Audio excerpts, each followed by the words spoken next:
Haydovchi boshqaruvni yo'qotishi natijasida yana bir yo'l transport hodisasi sodir bo'ldi.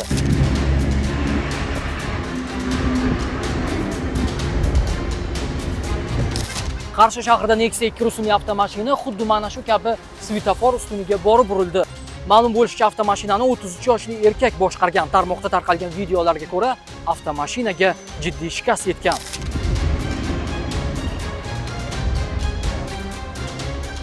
Voqea oqibatida haydovchiga jiddiy tan jarohati yetmagani ma'lum qilindi. Qarshi shahar yo'l harakati xavfsizligi bo'limi mas'ul xodimi mazkur holat yuzasidan rasmiy izoh berdi.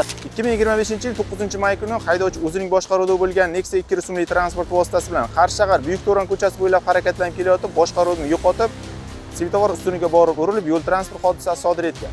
Hozirgi kunda mazkur holat yuzasidan Qashqadaryo viloyat Ichki ishlar boshqarmasi Jamoat xavfsizligi xizmati yo'l harakati xavfsizligi bo'limi xodimlari tomonidan dastlabki surishtiruv harakatlari olib borilmoqda. Hurmatli haydovchilar, yo'llarda hushyor bo'lishni unutmang. Aks holda yuqoridagi kabi holat siz bilan ham sodir bo'lmasligiga hech kim kafolat bermaydi.